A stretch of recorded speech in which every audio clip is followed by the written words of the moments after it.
bienvenue à ce webinaire sur la communication culturelle.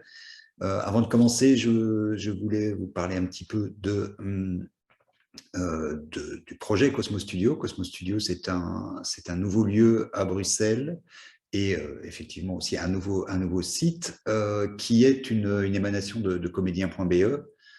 Comédien.be qui est actif depuis déjà un bon nombre d'années, qui aide les comédiens à se faire connaître, à se former, etc. Et donc, nous avons décidé il y a déjà quelques mois déjà de faire une enquête auprès de nos membres pour savoir quels étaient leurs besoins aussi en termes de formation. Ce webinaire et le cours qu'il introduit fait partie des demandes qui se sont retrouvées les plus fortes parmi les choses qu'on nous a demandées, parmi les comédiens. Donc voilà pourquoi nous avons lancé ce premier cours, qui est un cours donc sur la communication culturelle et pour lequel nous avons invité donc Jérôme Ramaker, qui est donc un des grands spécialistes de la communication culturelle en Belgique et en francophonie. Jérôme, bonjour, merci d'être là. Bonjour, merci pour l'invitation et pour le lancement de Cosmos Studio. Avant de commencer, est-ce que tu peux peut-être aussi un petit peu t'introduire, ton parcours professionnel et nous expliquer un petit peu tout ça? Mon parcours professionnel, il a été très ancré dans la culture et dans l'associatif, mais vraiment toujours côté communication. Donc j'ai dès le départ mêlé la communication avec la culture. J'ai été directeur de la communication d'un musée à 23 ans, ce qui m'a obligé justement à repenser peut-être les acquis que j'ai eus à l'école. Et puis, de projet en projet, je suis arrivé à vraiment mettre en place des stratégies de communication pour des projets culturels et associatifs. Parallèlement à ça, j'ai développé des formations en communication spécifiquement pour les artistes émergents, parce que je me rendais compte dans mon entourage qu'il y avait plein d'artistes qui n'étaient pas capables de communiquer, ou ils ne le sentaient pas, ou ils n'avaient tout simplement pas appris à communiquer. Et ça a commencé sur un coin de table, et puis maintenant, j'interviens un peu partout en Belgique et en France, justement, pour aider les porteurs de projets dans leur communication. Donc voilà, c'est un parcours à la fois pratique d'expérience du terrain, et en même temps de prise de recul au niveau un peu plus théorique, de se dire, finalement, ça veut dire quoi communiquer aujourd'hui dans le secteur? Et voilà, donc j'interviens aussi dans 2 autres écoles en communication pour former justement les futurs communicateurs à la spécificité du secteur artistique. D'accord. Dans le cours qu'on a fait ensemble, je suis un petit peu repassé pour préparer cette entrevue, et ce qui m'a frappé, c'est qu'il y a un mot qui revient très souvent dans ta formation, c'est le mot de cohérence. Est-ce que tu peux expliquer en quoi c'est important pour la communication et encore plus pour la communication culturelle? Je pense qu'il est arrivé souvent parce que quand je rencontrais des artistes qui me présentaient soit une carte de visite ou une affiche ou un site, à chaque fois c'était des visuels différents, avec des typos différents, avec des noms différents, et donc il y a vraiment une perte de cohérence dans la communication. Ils ne se rendaient pas compte parce qu'ils faisaient tout ça à l'arrache. Et effectivement, le fait d'être cohérent rien qu'avec ces outils de base, ça permet au public de nous reconnaître et après d'être fidélisé par rapport à notre message et notre communication. Donc je pense qu'effectivement la cohérence, elle vient à la fois dans la préparation de ces outils de communication, mais aussi la cohérence entre le projet et ces outils. C'est-à-dire qu'effectivement, si on est je sais pas moi, un comédien plutôt lyrique et qui a du chant dans sa performance, pour moi, l'outil de com doit être chantant. Il y a une question de cohérence au niveau du fond et de la forme, en fait. Et c'est vrai que c'est ce qui apporte le petit plus, où souvent, quand j'entame parfois des consultances ou des formations à des gens qui sont plutôt réticents, parce qu'ils ne comprennent pas, que ça leur semble compliqué, quand on leur dit que c'est juste la prolongation du projet et qu'il faut être cohérent, et donc se dire, voilà, si dans ton spectacle il y a des plumes, mets des plumes dans ta communication, et ta plume pourrait être même ton objet de communication. Enfin, voilà. Donc c'est ce qui fait sens, en fait, et qui du coup rassure et donne confiance aussi, parce que la communication redonne confiance au projet. Et je pense que la cohérence est un petit truc tout simple qui permet de se lancer vraiment plus facilement dans la communication. D'accord. C'est aussi une cohérence plutôt en termes de valeur, en termes de morale, on va dire, par rapport à son propre projet, ou comment est-ce que tu le Oui, vois? c'est clair que si on a un projet, une pièce qui défend je sais pas moi, le développement durable, on va pas commencer à faire des outils de com en plastique non recyclable ou en papier non recyclé. Enfin, voilà, donc il y a une cohérence au niveau des valeurs qu'on défend. Et aussi, ça fait toute la spécificité, je crois, que notre secteur, c'est que au-delà du produit qu'on vend, entre guillemets, il y a des valeurs, il y a des envies communes sociétales qui fait que c'est plus compliqué de vendre une œuvre d'art que de vendre un produit de vaisselle, quoi. Donc, ouais, non, mais c'est ce qui fait cette sensibilité et cette richesse, je trouve.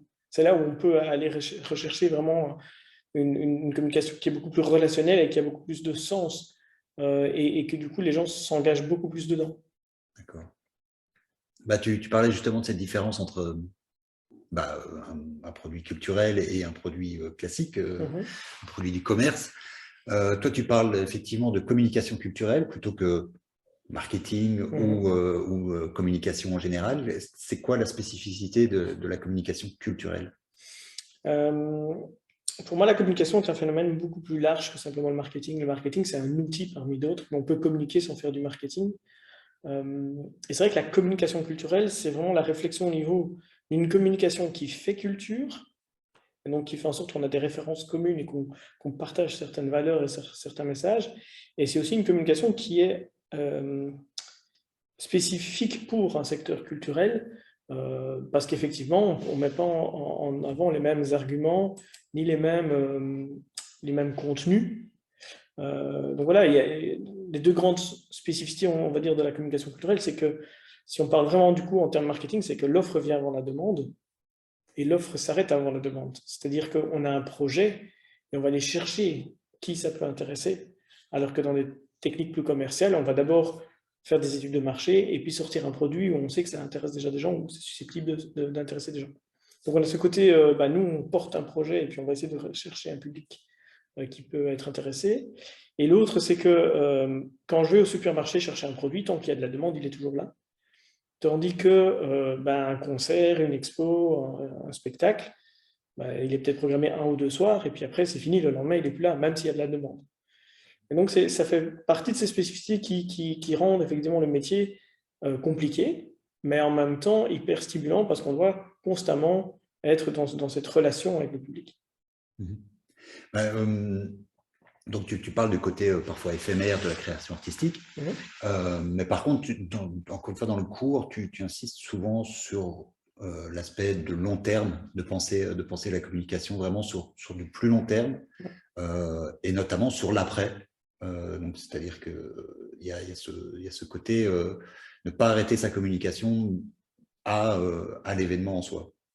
Oui, c'est ce qu'on se remarque souvent, c'est que dans tous les bouquins de marketing ou de communication traditionnelle, on va vous apprendre à lancer un projet. Et donc, vous allez mettre beaucoup d'énergie à faire venir les gens à votre première, à votre vernissage ou à votre première représentation. Mais quid de l'après? C'est-à-dire que vous avez stimulé beaucoup de relations et de liens pour que les gens viennent et s'intéressent à votre projet. Et souvent, on oublie que le rôle d'un communicateur dans le secteur, c'est aussi de faire vivre les projets qui existent et de les faire prolonger, et du coup, de pouvoir décliner son projet à travers un temps. Et donc, c'est là où aussi la stratégie intervient. C'est-à-dire que on peut très bien avoir des idées de communication de manière intuitive et poster une fois un chouette message sur Instagram ou faire une chouette petite vidéo en story. Mais l'intérêt de la stratégie, c'est de savoir pourquoi on le fait, de pouvoir le répéter pour justement nourrir cette communication sur le long terme. Sinon, vous allez être sans cesse faire du yo-yo et ça c'est énergivore, quoi. Le fait de pouvoir réfléchir à l'avance sur sa communication, de l'étaler sur une durée, ça permet aussi d'être plus serein et de consolider, de avoir quelque chose qui se co-construit avec le public. Et voilà, et ça, c'est aussi important pour éviter d'avoir toujours cette idée de on lance des trucs et puis on attend, mais c'est pas comme ça que ça fonctionne. Il y a vraiment une question de nourrir, mais en parallèle à la création. Pour moi, les deux peuvent se mettre en même temps. Il ne faut pas attendre la fin de la création pour commencer à communiquer. Il ne faut pas non plus communiquer une fois et puis plus rien en se disant c'est bon, j'ai posté un message sur Facebook et il faut que ça arrive. Non. Il y a vraiment cette stratégie de vision sur certaines durées pour avoir des effets effectivement boule de neige, quoi. D'accord. Euh, Justement, tu parles de stratégie. Qu'est-ce que ça implique? Quand est-ce qu'il faut s'y mettre, en fait, à la communication? À partir de quel moment dans son projet ou dans sa création doit-on commencer vraiment à réfléchir à la communication? Pour moi, on communique tout le temps. C'est-à-dire qu'effectivement, quand on est en train de parler de son projet, on gribouille deux, trois notes, deux, trois réflexions par rapport à un projet en création, on est en train de communiquer.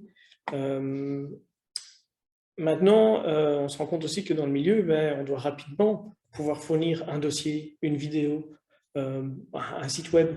Parce que pour prétendre à des appels à projets ou à des subsides ou à des résidences ou des bourses, mais il y a ces documents-là à fournir. Donc effectivement, on est très vite mis dans, entre guillemets, l'obligation de communiquer, même si j'aime pas ça. Moi, je crois que la communication, elle est progressive et elle est adaptée en fonction du niveau niveau d'avancement de sa création. Quand on est au début, ben oui, il y a des croquis, il y a des notes d'intention, mais c'est pas grave, ça communique déjà quelque chose sur son projet. Et le dossier qu'on va fournir en résidence de création n'est pas le même que le dossier qu'on va faire, par exemple, en diffusion, où là, on aura déjà peut-être des premiers retours de témoins, on aura déjà des photos plus professionnelles et des vidéos qui permettent de vraiment montrer le produit fini, entre guillemets, du spectacle. Donc la communication, elle peut se faire en work in progress, parce que ça intéresse les gens de savoir quel est le processus, qu'est-ce qu'il y a derrière simplement la pièce de théâtre que je vais voir. Donc c'est intéressant d'avoir vraiment ce work in progress. Un comédien qui ferait des recherches sur un personnage, ça peut être des supports de communication. Donc on est vraiment dans une communication aujourd'hui beaucoup plus transparente, qui est des choses qu'on ne montrait pas avant et qu'aujourd'hui le public s'approprie parce que ça va au-delà de la personne, c'est tout ce qui véhicule. Voir un artiste qui est en résidence de création, c'est intéressant parce que ça nous donne après envie d'aller voir le résultat final. Et donc, c'est ça qui est bénéfique aussi. Mais il y a des moments comme ça où les outils doivent pouvoir évoluer avec le projet et pas se figer à un premier jet. D'accord. Donc toi, tu vois déjà, par exemple, toute la partie recherche de finances comme déjà des actes de communication, en fait. Les Oui, parce dossiers. que souvent on nous demande est-ce que tu peux expliquer ton projet en quelques lignes les dossiers ils sont souvent très basiques. Enfin voilà, effectivement, on a beau être dans un secteur créatif, moi je vois beaucoup de dossiers qui sont tout sauf créatifs. Or, c'est là où on peut se démarquer et commencer à intéresser les pouvoirs subsidiants, les sponsors, les salles qui vont nous prêter pour des résidences. Donc, pouvoir déjà trouver des bons mots, des bonnes images pour rencontrer les subsides, c'est déjà un acte de communication. En étant clair sur le fait que c'est une ébauche, c'est une première étape de travail, c'est une note d'intention. C'est pas encore, mais ça se sait. Enfin, les programmateurs sont au courant de ça. Donc, il ne faut pas avoir peur de nourrir leur imaginaire avec le nôtre. Je voudrais aussi t'interroger sur l'aspect, entre guillemets, matériel, c'est-à-dire quelles sont les choses qu'on doit réunir, quels sont les, les, les éléments qu'on doit essayer de collecter pour nourrir sa communication et pour faire en sorte que sa communication puisse justement durer sur le plus long terme. Tu parles dans la formation de mots, d'images. Je parle d'herbier sensoriel aussi. Et c'est le fait que même quand on est en création, si à un moment donné on a une image qui nous parle ou une photo qu'on prend et qui est vraiment parlante ou des mots qu'on a envie de noter mais qui n'ont pas de sens là actuellement mais qui nous font réfléchir, tout ça on peut collecter dans une boîte physique ou virtuelle. Ce sera toujours des éléments qu'on pourra récupérer après pour un dossier ou pour une ligne éditoriale sur un réseau social. Donc ça, c'est intéressant, cette base-là de mots et d'images, ça va se traduire par un logo, ça va se traduire par une affiche de spectacle. Donc tout ça, ça va vous nourrir. Ça ne sert à rien de se dire la veille de l'envoi, de dire « Ah zut, il me faut une photo pour mon affiche », elle sera d'office mauvaise. Si on a pu récolter tous ces éléments en amont, on aura beaucoup plus de matière riche et qui sera vraiment dans le concret et dans l'imaginaire qu'on a voulu mettre derrière. Après, il y a des modules qui parlent vraiment du choix des outils de communication. Et donc là, ça vient après, en fonction du projet, quel est le meilleur canal que je vais devoir développer pour communiquer. Est-ce que c'est un flyer? Est-ce que c'est un compte TikTok? Est-ce que c'est des vidéos YouTube? Enfin voilà, on a essayé aussi dans cette formation en ligne de donner toutes les clés pour après choisir correctement par rapport à son projet quel est l'outil qu'on a besoin. Ouais. Mais c'est vrai que sans images et sans mots, on a un peu de mal. Ou alors on fait... non, on ne peut même pas faire du mime parce que c'est de l'image, quoi. Donc, mais il faut comprendre que vous avez, enfin, faut pas avoir peur d'être authentique dans ce que vous racontez. On a besoin de vous entendre. Moi, j'interviens dans des formations, j'ai toujours l'impression d'être un accoucheur de mots. C'est de faire parler les artistes et d'aller là au cœur de l'intention. Et c'est ça qui va toucher et les programmateurs et le public. Justement, oui, tu parles d'accouchement de mots. Je pense que dans la formation, tu parles aussi enfin, tu donnes aussi des techniques pour effectivement essayer de faire sortir ce sens que des fois on a du mal à faire sortir par timidité ou par fausse modestie. Tu peux nous en lister quelques-unes? C'est des techniques de pitch en fait qui... J'en ai listé plusieurs qui sont différentes parce qu'en fonction de nos sensibilités, on est plus à même de travailler de telle ou telle manière. Mais si on prend l'élévateur pitch, c'est vraiment une technique qui permet de se dire, OK, j'ai 4 étages d'ascenseur pour convaincre un partenaire. Il faut que je sois hyper percutant, hyper pertinent dans le choix des mots. Je ne peux pas commencer à m'étaler. Par contre, si je prends des cartes comme Dixit et que je fais émerger une histoire, que je raconte un peu de storytelling derrière mon projet, là, on va pouvoir s'étaler plus sur la genèse du projet, et votre auditeur va se baigner dans ces mots-là et il va s'y reconnaître. Donc effectivement, il y a des techniques je prends un objet et j'essaie de raconter mon projet à travers cet objet-là, totalement insolite, mais c'est aussi le fait que quand vous êtes dans la rue ou dans des rencontres, dans des professionnels ou non, il y a un moment donné, on va vous demander, et toi, tu fais quoi et c'est quoi ton projet? Et donc, on doit avoir des petits ressorts comme ça pour pouvoir expliquer son projet avec des choses qui nous entourent ou avec juste 2-3 mots-clés qui permettent de rebondir et d'intéresser la personne en face, en fait. Ce sera la meilleure interview que vous ferez avec un journaliste, c'est vraiment d'avoir ces tips-là, ces trucs de petits mots-clés à placer, plutôt que d'avoir un texte tout fait qu'on récite par cœur et qui fait langue de bois. Donc, c'est vraiment, voilà, c'est des exercices. Et je sais que sur les vidéos, je vous dis même parfois de couper la vidéo, de mettre pause, de faire l'exercice et puis de revenir à la vidéo. Donc, on a voulu que ça soit un peu interactif pour justement que ce soit pratique et que vous puissiez vous exercer à toutes ces techniques. D'accord. Ce qu'il faut dire aussi, c'est que l'idée derrière cette formation, ça a aussi été de donner des outils pour des gens qui n'ont pas forcément beaucoup de moyens, des gens qui démarrent, et donc des gens qui vont devoir faire leur autopromotion. Alors, un des conseils que tu donnes et une des choses qui apparaissent aussi assez souvent, un des mots qui apparaissent assez souvent, c'est le mot de planification. Et le mot de stratégie. Donc, est-ce que tu peux un peu expliciter ça?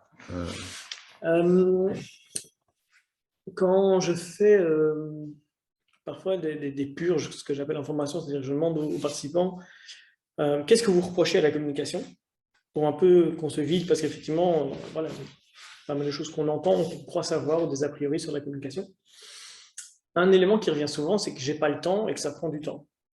Donc effectivement, bah oui, on est à la base artiste, donc on a envie de créer, on a envie de passer son temps à ça. On se rend bien compte que pour se lancer dans le métier, on doit acquérir plein d'autres compétences, juridiques, comptables, communicationnelles, enfin voilà. Et c'est vrai que la réponse à ça, c'est l'organisation, c'est la planification. Le fait de dire que j'ai pas le temps et que ça prend du temps, si on arrive déjà à penser sa communication avant, déjà à concevoir des lignes éditoriales, des choix de mots, d'images, d'avoir déjà tout ça prêt, de un, ça prendra beaucoup de moins de temps le jour où on doit publier quelque chose ou répondre à un projet. Et ça nous permet d'être beaucoup plus serein dans l'organisation de notre travail. C'est-à-dire que je peux très bien concevoir de passer même maximum un jour sur la semaine à ma com et le reste, je peux faire autre chose, quoi. Donc, c'est beaucoup moins énergivore de s'organiser, de planifier sa com que de faire tout à l'arrache et de ne pas avoir cette vision à long terme. Donc effectivement, la communication, enfin, la planification de la communication répond à ce besoin de gestion de temps et d'équilibre en fait, du temps qu'on peut passer derrière un écran d'ordinateur à la place d'être sur scène.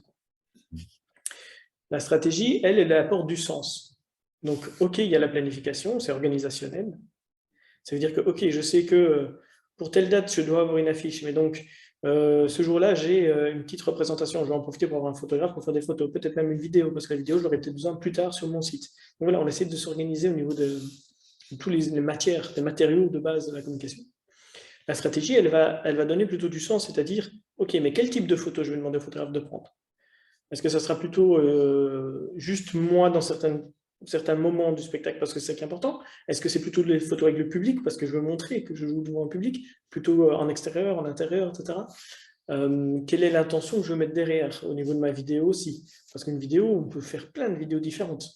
Et la stratégie, elle va clairement définir, oui, mais c'est ce type de vidéo parce que je sais que je veux toucher tel public avec tel objectif et tout ça. Donc, quand on combine les deux, on arrive à quelque chose qui a du sens, qui est cohérent et qui est beaucoup plus sain. Et donc, qui fait moins peur. Parce que c'est ça aussi, souvent on a l'impression que la com, on n'en est pas capable, ça nous fait peur et c'est pas pour moi. Et je pense que la formation ici, l'idée aussi, c'est de rassurer les gens, de dire, OK, mais vas-y, si tu as envie, tu peux y arriver. Au moins, pour te lancer en tant qu'artiste émergent, de te faire connaître. Mais les conseils que je donne dans ces formations, c'est les mêmes que je donne en consultance quand je vais dans des lieux culturels, des théâtres et des musées. Hein. Ils ont besoin des mêmes réflexions. Et parfois, un lieu culturel qui existe depuis des années, justement, il se rend compte qu'il s'épuise et il a une perte de sens. Souvent parce qu'ils n'ont pas de stratégie, qu'ils n'ont pas cette réflexion-là au niveau de l'organisation. Et donc, on revient à l'ADN, aux bases aussi avec eux. Ouais. C'est vrai que la stratégie, ça permet aussi d'avoir, de mettre des jalons et peut-être aussi voilà, des critères de contrôle de ce qu'on fait. C'est-à-dire des critères qui permettent après de juger pourquoi ça. Enfin, parce que ça après, permet d'évaluer après, parce qu'effectivement, voilà. juste dire est-ce que j'ai réussi ma com, réussi par rapport à quoi, quels sont les critères. Et ça permet aussi de le partager. C'est-à-dire que quand on travaille dans une équipe, une compagnie ou une troupe ou un théâtre avec plusieurs personnes, la stratégie et la planification, elles peuvent être partagées. Et donc, du coup, on peut se répartir le travail, on peut comprendre pourquoi un tel publie ça et pourquoi l'autre fait ça. Enfin voilà, donc il y a aussi un mode collaboratif qui peut se mettre en place et qui, du coup, permet aussi, comme je disais, à se répartir le travail. Et donc, un tel peut s'occuper de tel réseau social, l'autre peut s'occuper plutôt de cela, mais tout ça va dans le même sens. Donc, ça renforce mutuellement. Au lieu de faire des choses tic-ploc, mais qui tirent un peu à gauche, à droite et qui ne sont pas cohérentes. Ouais. Oui, ça permet de se dire, tiens, j'ai raté quelque chose. Si ça n'a pas marché, j'ai raté quelque chose, mais on peut savoir pourquoi, essayer de comprendre pourquoi, parce qu'on a une stratégie. Ouais, c'est une question d'expérience, en fait. Effectivement, la communication, on a beau donner aussi tous les conseils du monde, il faut l'expérimenter, il faut le tester et de voir ce qui marche avec votre public. Une personne pourrait publier certains types de contenus, ça marcherait super bien avec son public, et un autre ferait la même chose, ça ne marcherait pas. Ouais. Il faut vraiment tester et de voir un peu à quel contenu les gens réagissent, et on comprend alors que tiens, là, je vais pouvoir rebondir là-dessus. Donc expérimenter, il ne faut pas avoir peur de tester des choses, c'est pas grave. Si c'est authentique, si c'est propre à vous, c'est pas grave, on peut y aller. Ouais. Pour terminer sur cette petite présentation et pour rebondir sur cette formation, est-ce que tu peux un petit peu nous la décrire? Donc, il y a une quinzaine de capsules qui sont faites, qui abordent différents thèmes. C'est divisé en chapitres. Est-ce que tu peux peut-être un petit peu nous expliquer ce qu'on va y retrouver? Alors, on a fait 5 grands chapitres. Le premier, c'est vraiment se positionner pour se démarquer. C'est l'idée, c'est de comprendre cette notion de singularité que tous les programmateurs recherchent, que tous les directeurs de casting recherchent. Qu'est-ce qui fait que je suis différent d'un autre comédien alors qu'on a la même formation? Enfin voilà. Donc ce côté singularité, et puis après, public cible et objectif de communication, qui n'est pas la même chose qu'un objectif associatif, par exemple, ou de l'ASBL qu'on a derrière. Donc vraiment essayer de se positionner clair, de voir qui je suis parmi mon environnement. La deuxième capsule, elle est intitulée en anglais « Do You Pitch Project ?» mais c'est vraiment justement tous des exercices pour pouvoir trouver les mots, pour donner un nom à son spectacle ou à sa compagnie ou un nom d'artiste. Comment est-ce qu'on peut vérifier que mon nom est bon et tout ça. Donc c'est vraiment tous des trucs pour mettre des mots. Alors que la troisième, elle est vraiment sur l'identité visuelle. Donc là, on est sur le travail de l'image perçue, l'image voulue, la question du logo notamment et des visuels, parce qu'effectivement l'identité visuelle c'est pas qu'un logo, c'est aussi les photos qu'on va développer, les croquis, les dessins, enfin voilà, tout ça. La quatrième, elle est vraiment choisir ses outils de communication. Donc comment faire des choix. il y a un tableau, un exercice qu'on propose là-dedans, un atelier qui fait qu'on va analyser chacun des outils en questionnant leur atout, leur faiblesse, et de voir vraiment pourquoi c'est intéressant d'utiliser tel outil, pourquoi celui-là. Et souvent, je donne plein d'exemples aussi. Comme ça c'est inspirant. Le but aussi de la formation, c'est qu'elle donne des idées pour pouvoir se l'adapter et se l'approprier à soi. Et donc, les outils, c'est vraiment autant le print que le web. On passe vraiment en revue tous les outils de communication. Et le dernier, on l'a voulu plutôt justement pour des artistes qui se lancent et qui n'ont pas trop les moyens, montrer qu'il y a des trucs. Donc, il y a une capsule qui s'appelle faire son autopromotion et qui est vraiment l'idée voilà, de petites astuces. Comment est-ce que je peux réussir malgré tout à me lancer en autopromotion. Et je pense qu'avec ce package-là, on a vraiment de quoi mettre les bases justement pour se démarquer, pour faire connaître. Et in fine, pour rencontrer le public. Parce que la communication, pour moi, c'est vraiment ça son rôle. C'est de permettre à un projet de rencontrer un public, à un artiste de rencontrer un public. Voilà, comme je disais, communiquer ensemble et donc de faire culture ensemble. Ouais. Ben oui, il faut dire que ce n'est pas non plus la pure théorie, ce n'est pas un ouvrage théorique ou quelque chose comme ça, c'est vraiment nourri de plein d'anecdotes et d'anecdotes personnelles, professionnelles, etc. Donc, c'est nourri de ton expérience. Il y a plusieurs exercices qui sont là. Donc, soit il y a des outils qui sont mis en ressources, soit voilà, il y a des exercices, comme tu le disais, où on peut faire pause pour essayer de réfléchir à ce qui vient d'être dit. Donc, c'est vraiment une formation, je pense que oui, tu l'as dit, c'est vraiment pour les débutants. On peut le dire, on ne va pas rentrer dans des grands détails, des choses comme ça, ou de la psychologie du public, etc. C'est vraiment installer des bases et surtout une structure pour que les gens puissent travailler par eux-mêmes correctement sans dépenser des sommes énormes dans la communication. C'est vraiment répondre à ce besoin de, même quand un étudiant sort des conservatoires et de l'académie et qu'il doit commencer à se lancer, mais en fait qu'il n'a pas appris. Donc je pense que c'est vraiment une bonne base. Et même, franchement, des aguerris, ils peuvent se plonger dedans pour un peu se rafraîchir. Parfois, ça fait du bien. Moi, j'assiste encore pas mal à des conférences données par d'autres parce que c'est intéressant d'entendre comment on parle de communication culturelle aujourd'hui, et c'est ça le but aussi, c'est de simplifier, de rendre accessible, parce que c'est ça que j'aimais bien dans l'intention de cette formation en ligne, c'est le fait que c'est accessible maintenant à plusieurs personnes partout dans la francophonie, dans le monde, soyons fous. Mais voilà, c'est vrai que moi je interviens en Belgique, en France, un peu partout, mais je ne peux pas non plus me déplacer tous les jours, tout le temps, partout. Et donc, du coup, avoir cet accès-là et de pouvoir se dire, tiens, j'en écoute un, j'essaye de l'appliquer, et puis la semaine prochaine, j'écoute une deuxième capsule. Je crois que c'est une chouette façon aussi de s'approprier les conseils qui sont mis dedans et à la limite, de les écouter en fonction de là où on est dans son projet, peut-être aussi. Puisqu'effectivement, ça permet, on peut rentrer dans la 2, puis dans la 1, puis revenir sur la 3. Enfin, il y a un truc intéressant au niveau de s'approprier cette formation vidéo, là où j'en ai le plus besoin, et puis de revenir dessus s'il y a un truc que j'ai plus capté, que j'ai essayé, que j'ai pas compris. Ouais.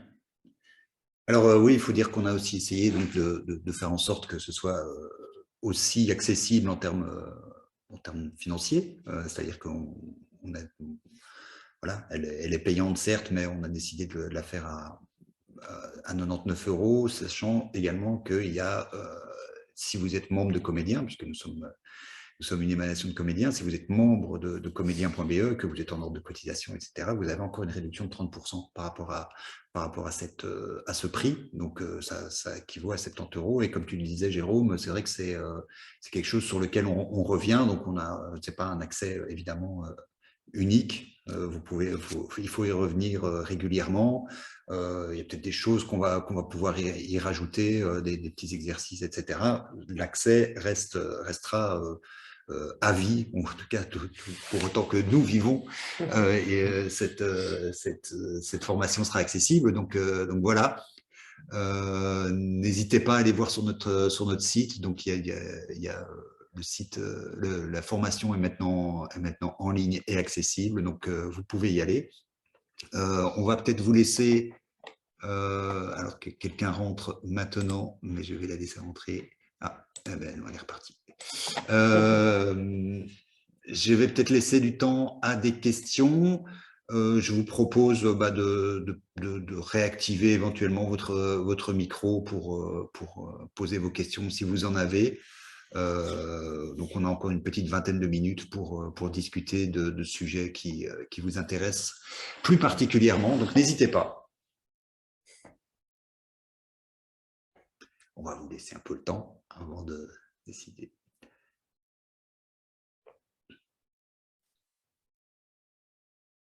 C'était super clair. Mais voilà, c'est parce qu'on a été beaucoup trop clair.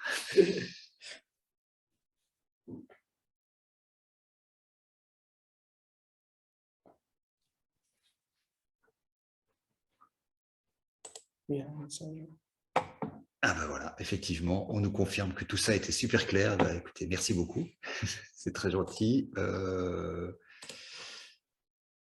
Bah, du coup, si vous n'avez pas de questions et que c'est clair, là, on va s'arrêter ici. N'hésitez pas à nous contacter directement aussi sur le site de cosmostudio.be.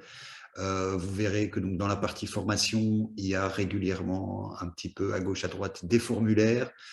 L'idée pour nous, c'est de vraiment créer une communauté pour les comédiens et pour les créateurs et créatrices en général. Donc, d'essayer un maximum de répondre à vos questions, de répondre à vos besoins. Donc n'hésitez pas à faire vos suggestions, à commenter effectivement aussi les cours qui sont là. Donc, il y a une partie de cours qui sont… donc, il y a toute la partie article qui est vraiment en libre accès. Il y a une partie de cours, dont un qui existe déjà sur les budgets audiovisuels qui sont gratuits. Et puis, quelques cours payants, donc comme celui de Jérôme, où là, on fait vraiment intervenir à chaque fois un ou une spécialiste de son domaine qui va vous donner des conseils un petit peu plus en profondeur. Donc, ça, c'est un petit peu les trois axes d'entrée dans notre site. Alors, j'ai entre-temps une petite question. Est-ce qu'il y a moyen de revoir l'enregistrement? Oui, bien sûr. Donc, on a enregistré. Donc, on vous mettra le replay à disposition. Donc, on vous le transmettra sans aucun souci. Voilà, ben je pense que s'il n'y a plus d'autres questions, on va s'arrêter là. Jérôme, merci beaucoup. Merci non seulement pour ce petit webinaire, mais aussi pour le cours, où je veux dire que moi, qui ai eu le temps de le parcourir, j'ai appris plein de choses. Donc c'est vraiment ce qu'on cherchait, et je pense que les gens qui vont pouvoir le suivre vont aussi pouvoir rentrer dans une matière qui souvent fait peur, c'est vrai, ou alors rebute. Mais on se rend compte que voilà, c'est vraiment, tu le dis souvent, c'est une vraie rencontre. C'est des outils de rencontre avec le public, en fait, et c'est ça qui est intéressant. Donc j'ai encore une dernière petite question, que voici. Donc, quand on collectionne des mots et des images pour notre projet, est-ce que vous avez un exemple de ce processus? Donc, Jérôme, comment est-ce que tu peux expliquer cette collecte, oui, autant de banques de mots que d'air sensoriels? Disons que c'est un peu comme vous le sentez, c'est-à-dire que les images, elles peuvent venir des notes d'intention. Si on prend sur un spectacle qui est lié au baroque, eh ben, on va essayer de récolter plein d'imaginaires et d'images liées au baroque pour s'en inspirer. Et comme on s'en inspire pour créer le spectacle, on peut garder cette matière-là aussi pour la communication.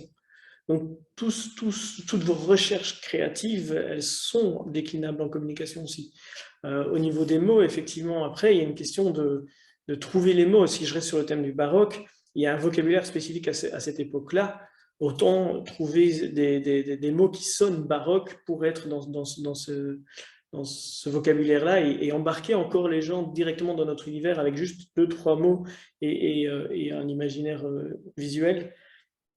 La récolte, elle peut se faire, effectivement, comme j'ai dit, vraiment dans une boîte.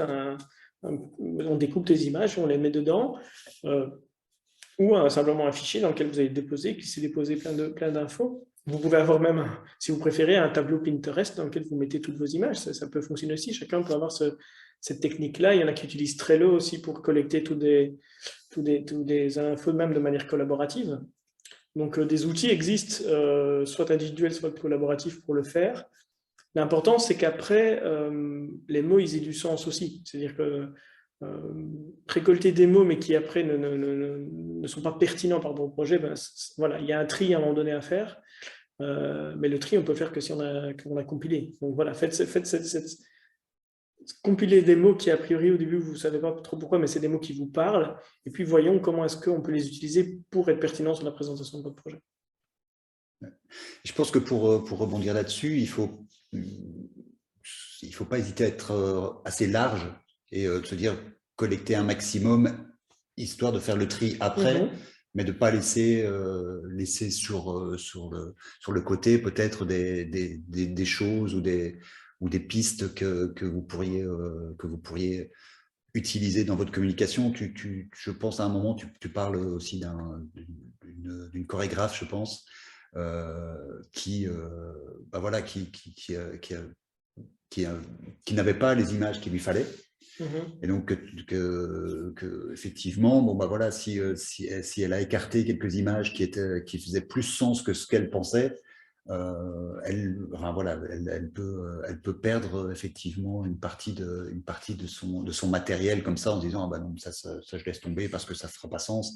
Et en fait, avec un point de vue externe qui était le tien en l'occurrence, se dire, bah non, en fait, ce visuel-là, ça aurait été le meilleur. Oui, parce que là, l'erreur, c'est de faire des choix par rapport à soi et pas par rapport au public.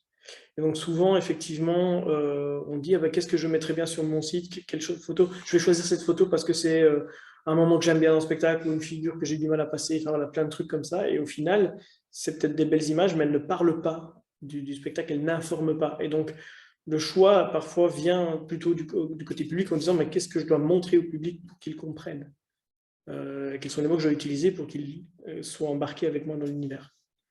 Ouais, changer de position, c'est vrai que j'en parle aussi dans la formation du point de vue du public plutôt que du point de vue du créateur. Ouais. Et tu parlais aussi, c'est vrai que surtout avec les outils actuels, on peut beaucoup plus essayer qu'avant. C'est-à-dire que bah, tu peux aller chercher dans ton herbier sensoriel, aller chercher des images, les tester soit sur un post Facebook qui va de toute façon être éphémère, et puis voir celui qui marche le mieux, et puis le réutiliser ailleurs. Donc, c'est vrai qu'il faut vraiment collecter un maximum pour pouvoir travailler. Oui, mais après, c'est trouver la manière parce qu'on le publie avec une intention derrière aussi. Sinon, voilà. Bien sûr. C'est le fait de se dire, tiens, si je partage un peu toutes les images que j'ai collectées, c'est pour que les gens comprennent un peu mon univers, pour qu'après, je puisse leur parler de mon spectacle. Parce que si je leur parle de mon spectacle, mais qu'ils ne sont pas rentrés avec moi dans mon univers, ils vont avoir du mal à le comprendre. Donc, c'est vraiment y aller, voilà, c'est ce parcours-là avec le public, c'est l'accompagner dans l'éducation à notre communication. Et de le nourrir. Je crois que j'ai vu qu'il y avait encore une question. D'accord. Oui, effectivement, je vois qu'il y a encore une question ici. Et le point de vue du public doit toujours être en équilibre avec son propre point de vue, j'imagine. Oui, après, moi, c'est pas donner au public ce qu'il a besoin d'entendre. Hein. C'est à un moment donné, il faut le bousculer. Mais il faut avoir conscience du point de vue du public pour voir si on va aller dans son sens, histoire qu'il embarque avec nous, ou si jamais on va à l'encontre de son point de vue, c'est de pouvoir l'amener vers chez nous.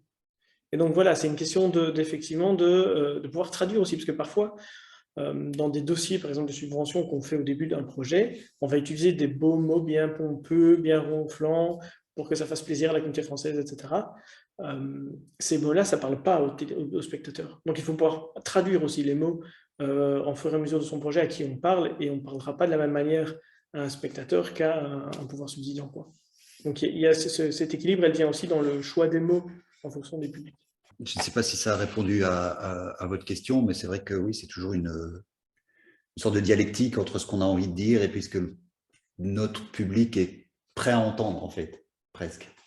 Oui, mais il ne faut pas prendre le public aussi pour des idiots. Je pense que justement, les communications qui fonctionnent, c'est quand on a un petit clin d'œil au public, qu'on se rend compte un clin d'œil intelligent qui fait qu'il a compris et qu'il embarque avec nous parce que ça le fait rire, ça le fait réfléchir. Enfin, voilà. Donc, il y a la communication, elle peut aussi, le côté empowerment ensemble, quoi, de grandir ensemble. Et c'est ça qui est une plus-value. C'est-à-dire que quand quelqu'un vous suit sur Facebook, c'est pas simplement parce qu'il vous aime vous, c'est parce qu'il aime bien tout ce que vous dégagez autour. Et donc on peut nourrir ça aussi. Bah, je pense qu'on va en rester là. Merci, merci encore Merci, avec Jérôme. plaisir. À très vite, vous aussi. Donc, au risque de me répéter, n'hésitez surtout pas à être réactif et à faire des demandes, à nous contacter à faire vivre cette communauté qu'on essaie de constituer autour de ce lieu qui s'appelle Cosmos Studio, mais aussi autour voilà, de la création, que ce soit en Belgique francophone, mais aussi dans toute la francophonie avec ce qu'on met en place ici. Donc, merci de votre attention et à très vite pour d'autres aventures. Au revoir. Au revoir, merci.